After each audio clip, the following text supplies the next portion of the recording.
Hi everyone, welcome back to another Mentoring with Michael session. I hope you're all keeping well.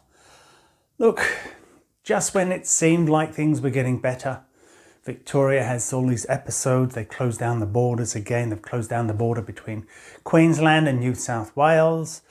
My wife and myself have had to change our plans as far as the school holidays goes. That's just a small trivial thing.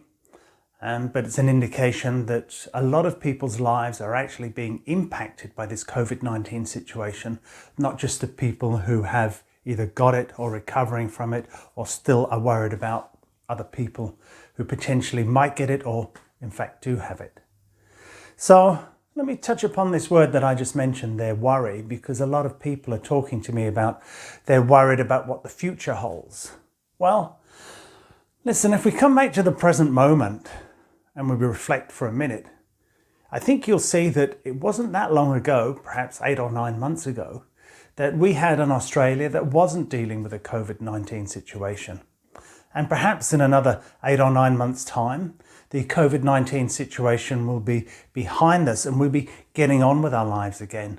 You see, down throughout the centuries, humankind has always faced these kind of challenges and we've always come through, and we will come through this time.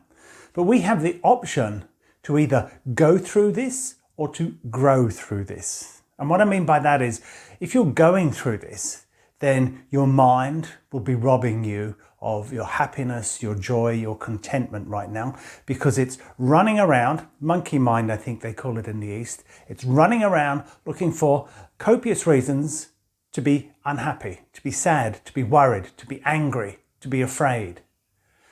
But if we grow through this, we learn that we can actually manage our emotions by managing our thoughts. See, a lot of those things, fear and anger and worry and concern, they're all mental constructs. They live upstairs in the mind. I think I've talked about this before, about how deep diaphragmatic breathing will get us out of our heads and back into our body so that we can learn to relax and not let our thoughts run the ship.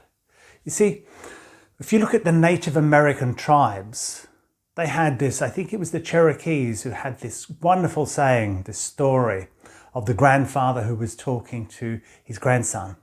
And the grandson was saying, listen, some boys have been mean to me and I'm particularly angry. And his grandfather said, yes, anger is a lot to deal with. So is worry, so is concern, so is fear. However, he said, inside everybody lives two wolves, a good wolf full of positive energy that wants to help you and to support you and to help you to grow through these circumstances. Or the evil wolf, the bad wolf, the one filled with negative energy who wants to tear you down and everybody else with it.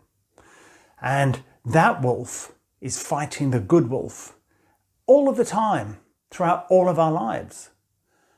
So the young Cherokee looked at his grandfather and said, well, you know, if these wolves are fighting our entire lives, which one wins? And the grandfather just looks at him and said, listen, whichever one you feed.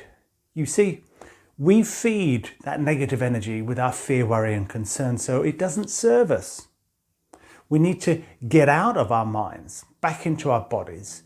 So I can suggest going onto YouTube and looking at some mindful techniques or breathing techniques, because calm doesn't live in the mind, it lives in the breath.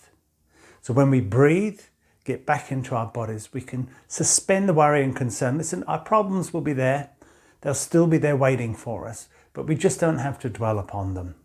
I hope this has been of help. I look forward to seeing you again in the not too distant future. And in the meantime, check out our Instagram and Facebook and LinkedIn sites for the tips for types. They'll be a little bit more specific when it comes to offering you advice. Thanks for your time, and I'll see you in the not too distant future. Take care.